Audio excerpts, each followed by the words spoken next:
Alright, so like Justin said, my name's Julian. I'm an economics journalist, as some of you guys know. I've written for institutions like FEE, but also more kind of mainstream institutions like National Review, Town Hall, ones like that. I kind of specialize in kind of reaching people outside of our movements. I'm also a professional marketer, and that's what I want to talk about tonight.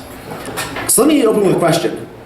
As libertarians, we have the greatest minds in history on our side. We have David Ricardo, Adam Smith, Milton Friedman, Friedrich Hayek, Justin. You told the joke. Yeah. That's good. That's good. And yet, so why then do we routinely get our asses kicked in the court of public opinion? Why do 95% of people not identify as libertarian? And why, as Justin said, do a lot of people want to punch us in the face? Me personally, duck and weave. I submit that the reason is it's not enough to have a great product, you also have to be able to sell it well. And so that's what I want to talk about tonight, is how to market liberty the way that a company would market a product, the way advertisers market products. Because I think it's high time that we start learning from what the market's actually doing, given how much we love the market. And that means, by the way, not sleazy sales or anything, but authentic connection with people based on understanding what motivates them and what makes them tick. So you can kind of break through their walls and really open their minds to what you're saying. And they'll thank you for it. So, with that in mind, I want to give you one kind of overarching mindset that will kind of change how you think about marketing liberty, and then 3 tactics that you can use tomorrow when you start talking to your non-libertarian friends. Here's the mindset. A lot of us think that people buy with their heads. That if we just give them one more white paper, one more stat about minimum wage, stuff like that'll convince them. It actually doesn't work that way. Most people buy with their hearts and then justify with their heads. And the greatest marketers realize this. If you look at Apple, very few people buy Apple because Apple has the best MacBooks, the best iPads or something. We buy Apple because Apple's hip and it's cool and it's cutting edge, and they have a brand identity that people want to associate with. People shell out $700 for a new iPhone because it makes them feel good about themselves, because they buy emotionally.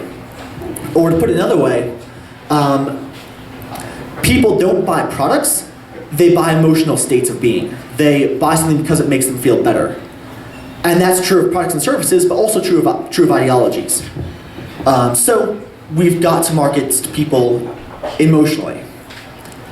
Now, a lot of people, libertarians are actually great exceptions. I imagine some people are like, well, Julian, that wouldn't work on me, that wouldn't convince me. I came to liberty through reading Hazlitt and studies about minimum wage, stuff like that. Yeah, I did too. We're the exception. Jonathan Haidt is a social psychologist out of NYU. Brilliant guy. He did a fairly well-known study about libertarians. And he found that as an organization, as a movement, we're much more cerebral and much less emotional, which has its ups and downs.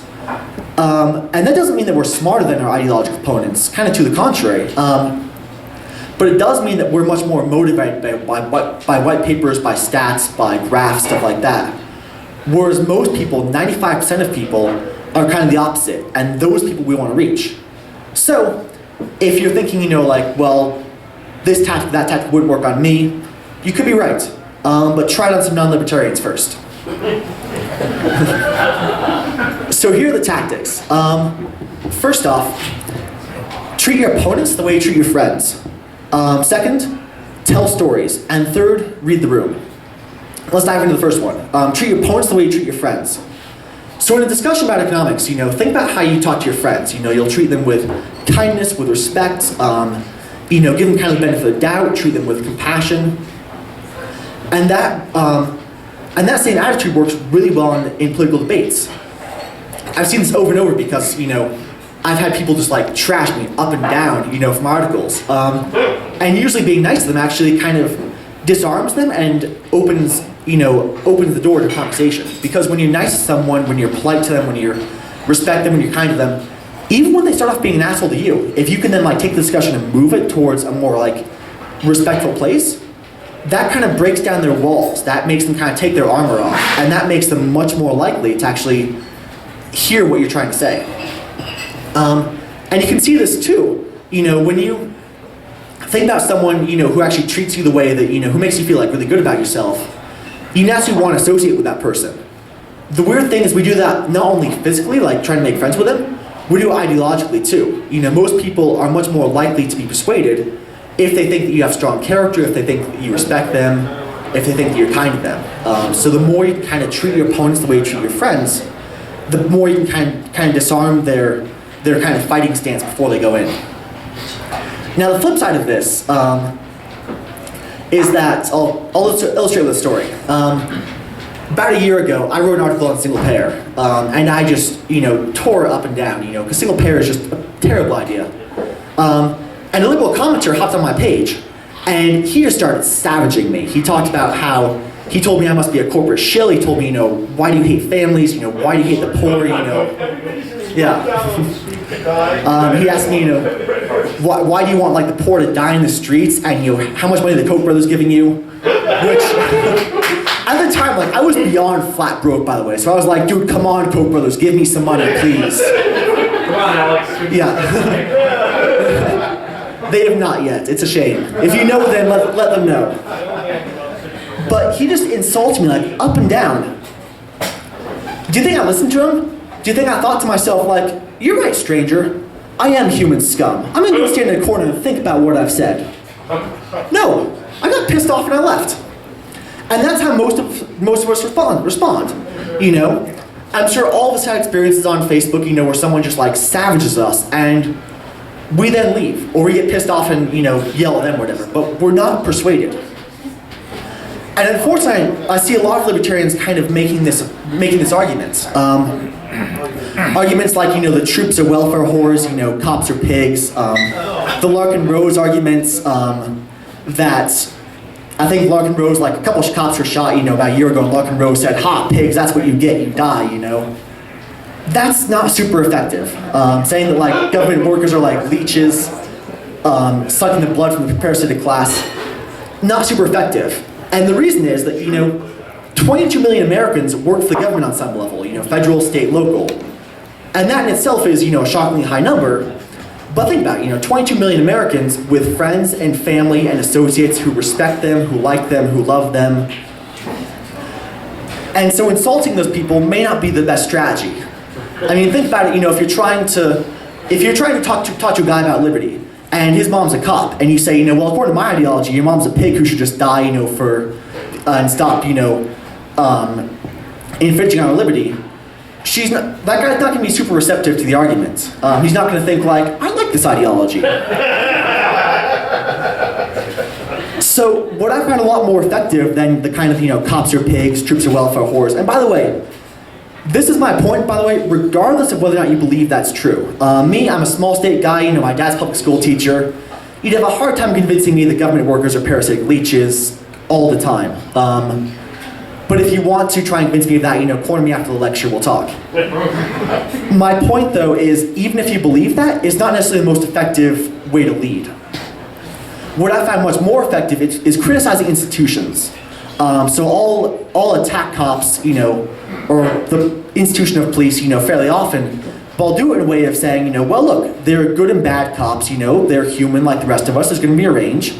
But the real problem is this monopolistic system that makes it extremely easy to empower bad cops, makes it very hard to fire them, and makes it very hard for good cops to do the job and do the job that they actually signed up for.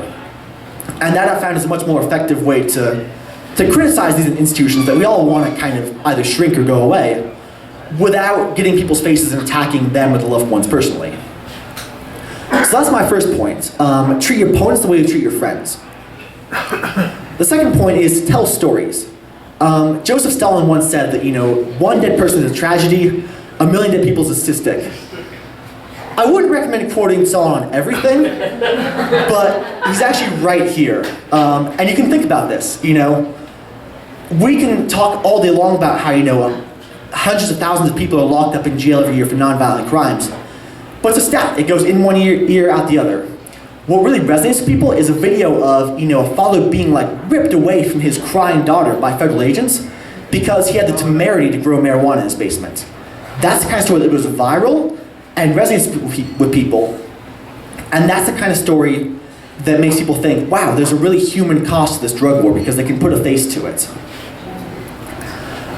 As humans, we're kind of hardwired to listen to stories. Stories resonate with us, they connect with us, they click with us, and most importantly, they persuade us. They make us see the emotional side of an argument. And that's really effective. Now, what kind of story should we tell? I think we have an incredible opportunity here. Because the liberty movement as a whole has some baggage. Outside of this room, a lot of libertarians are seen as, the party of plutocrats, the party of, Ayn Rand, the party of people who are extremely selfish. And my feelings on Ayn Rand are mixed, but a lot of libertarians have this stereotype approach, may as well have horns sprouting up. And that's kind of how they see us as well, as kind of, well, I don't care about the poor, as long as I get mine, everyone else can burn. Or as the party of, fairly rich white guys who don't really have a place for women and minorities. And I don't think that's what liberty movement is. I wouldn't be a libertarian if we were just the party of plutocrats and, screw the poor. But we have that perception. And I think that if we tell the right stories, we can easily combat that perception.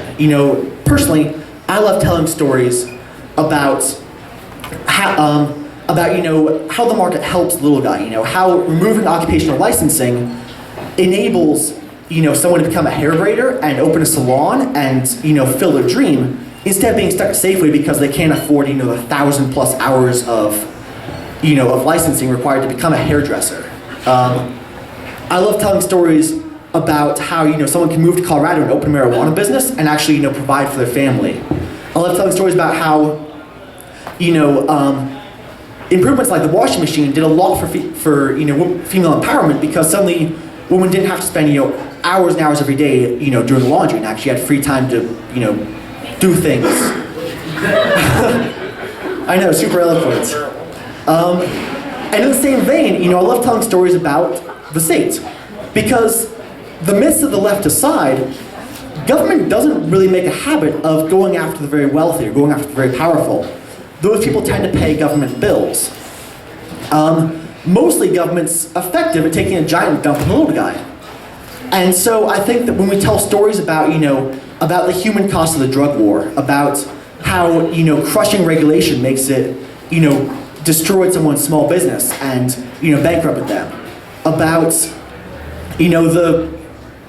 the cities that created little spikes under bridges so homeless people couldn't sleep there. Someone thought that was actually a good idea. But telling stories like that about how government kind of ruins things for those who are worse off and how liberty can help, I find it pretty effective at kind of combating that image we have. And by the way, the reason this matters is that again, people buy ideologies emotionally. So it doesn't really matter if we have the best arguments in the world. No one wants to join the party of plutocrats. They just don't. And so the more we can show people that liberty is something more than that, the better. I'm not saying don't fight for lower corporate taxes. I'm just saying we need to show that we're more than that. And stories are a really effective way to do that. Now my third point is to read the room. And again, let me open with an example here. Most Americans are kind of on the fence about guns. We don't want to be like Europe, we don't want to be like the UK and just, get rid of guns completely. But, a lot of Americans are scared that kids will get guns, scared of fully automatics, scared of drive-bys, and with fairly good reason. And so I think there was a story a little while ago, and I forget exactly when. A lot of libertarians went down to Texas where they have open carry and started, did a photo op with them all having bandoliers of ammo across their chest and carrying their semi-autos on their backs. That's not super effective. And the reason is most libertarians are here. It's funny, when I mind this discussion, I have 2 hands, and now I have a mic, and I can't do this, thing I was gonna do. But most non-libertarians are kind of middle of the fence, as far as guns go.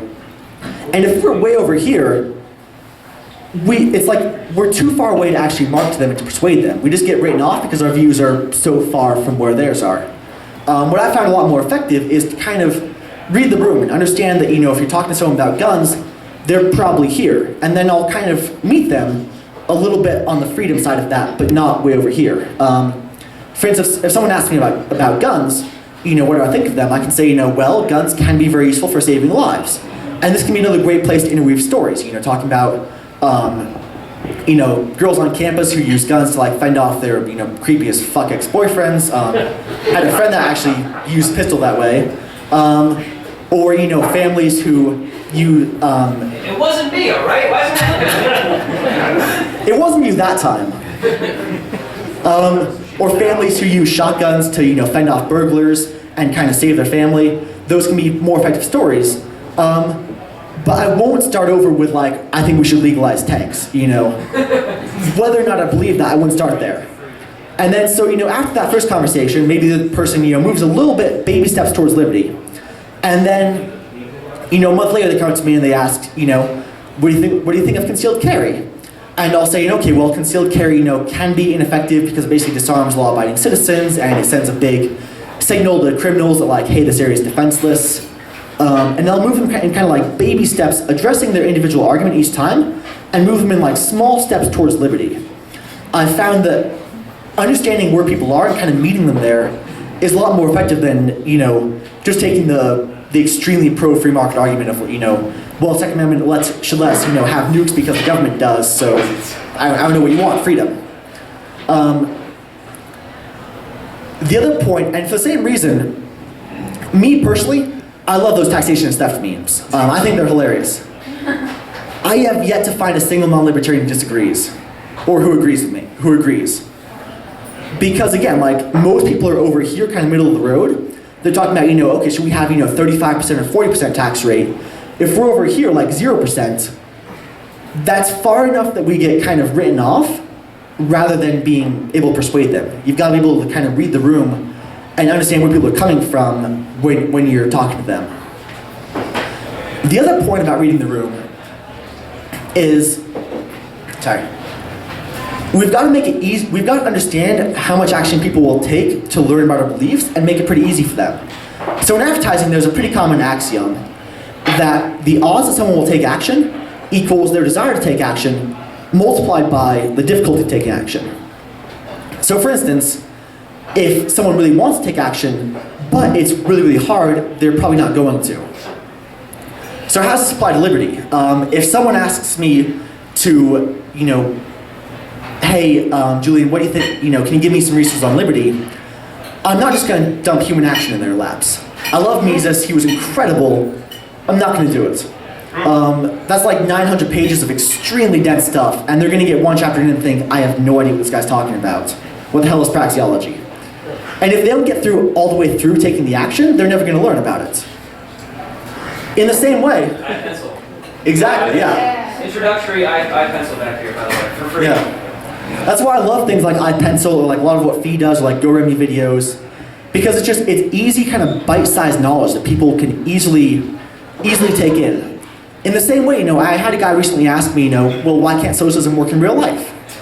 And it would have been pretty easy to just send him a link to Friedrich Hayek's, use of knowledge in society. That would have almost been really, really mean. Like, as much as Hayek may have been the most brilliant man of the 20th century, but I've been doing this for like 6 years. I had to read Use of Knowledge in Society twice to get half of the main points, and I'm still pretty sure I missed a big chunk of what Hayek was saying. I would never want to inflict that on one of my friends who has like no economics background. What I found much more effective is like, I sent this guy an article that Jeffrey Tucker wrote, basically summarizing the fatal conceit and the idea of the calculation problem, but doing it through talking about love and talking about city planning, two things that are really easy to understand. It's just a quick, like, bite-sized, 1,000-word article, and the guy can easily, read it in 5 minutes. And once he reads it, that's when the information starts percolating. That's when he starts thinking about these things more. If I dump Hayek or Mises in his lap, as persuasive as they would be if he had the requisite background and if he wanted to sit down with them, if he doesn't make it all the way through, he's not going to learn anything from it. He's not going to come over to our side. So that's the second point about kind of reading the room, is just understanding where people are and understanding what actions they'll want to take, and then making it very easy for them to take actions that will move them in a liberty direction. Now the last point I want to make, and I'm keeping the speech tight mostly so we can do Q&A, I guess, The last point is have fun. Moods are infectious. Moods aren't created, they're caught. And so the more that we can have fun talking about liberty, the better. And for that reason, I love like econ pop videos, I love Goremi videos because they're comedy. And so I'll pass them off to my friends and they'll start laughing at the jokes and they'll think to themselves like, oh wow, he makes a pretty solid point about the economics of the Lego movie or the calculation problem. Doesn't mean you have to be a stand-up comic to like do this stuff, but just when you talk to people, have fun. Be passionate, be excited, talk about it in a way that excites you, because that mood's going to be infectious. And again, going back to the emotional sell, people want to associate with something that's fun. So the more you can kind of do that, the better. And that's all I got. If you just remember 2 things from this, make sure people buy emotionally, so we've got to make the emotional arguments, and have fun doing it. And that's all I got. Give it for Julian.